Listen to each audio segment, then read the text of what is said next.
Welcome back, my dear scholars and critical thinkers, on this glorious and amazing day. What do most individuals do in this situation where a family member or even themselves overthink?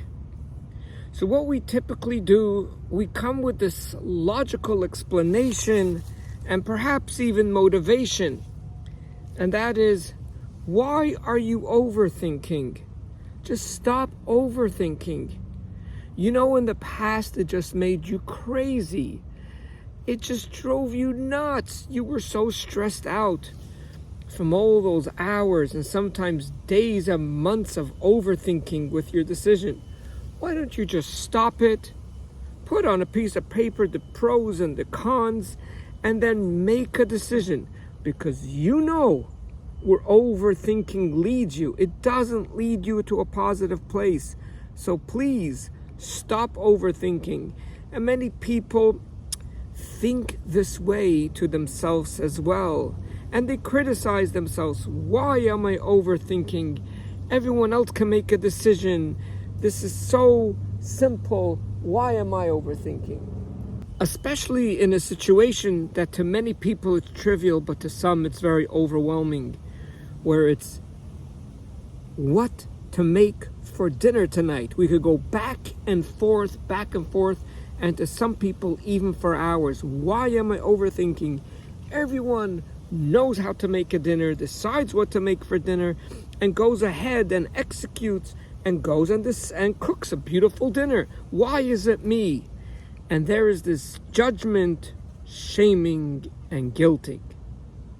So, my dear audience, let me take you perhaps to a different scenario, and then you'll understand the psychology of why this might be a huge mistake.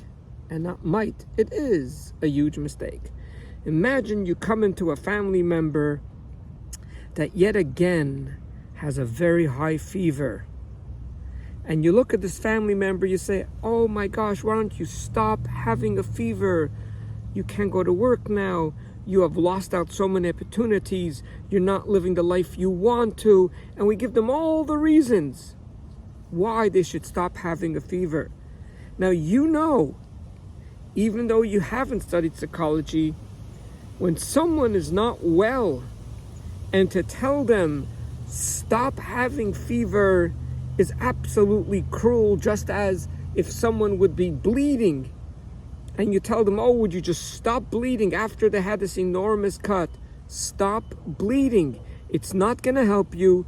You're making a mess on the floor. Stop bleeding. Stop having fever. And yes, indeed, it is identical. There's a reason why the good human overthinks. There's a reason why they are in a place that they don't want to be. I'm not here to justify and say let them overthink and let them walk in circles. No, that's what the series is all about, of why it's happening to so many people in different areas and how we could get out of it. This is free. It's all going to be recorded right over here.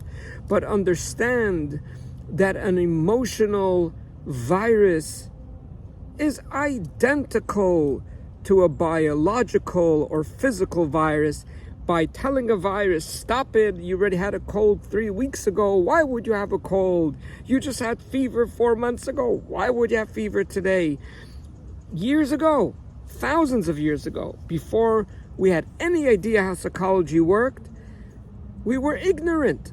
And based on the ignorance, we would yell at people, stop overthinking, because we didn't know there's something deeper. We thought it was something on the surface. And people, for some reason, that they're making themselves crazy, like as if they invited themselves to make themselves crazy.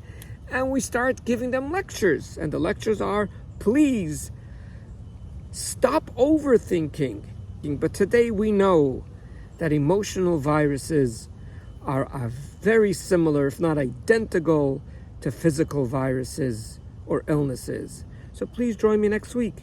And we're going to find out why people overthink in different areas, some in many, some in just a few, and we will clarify.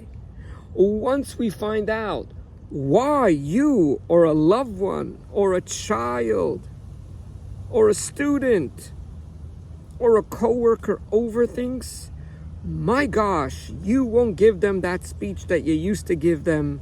On the contrary, I will go then to the next level, and in the next level, I will talk about in that episode exactly how to deal with people around you that are suffering from this horrific situation, how they have a challenge of executing something that they decided to do, and they go in circles again and again and again with the millions of what ifs. But until then, regardless if you overthink or don't overthink, you are way greater than you think you are. Have a wonderful and delightful day, and thanks for listening.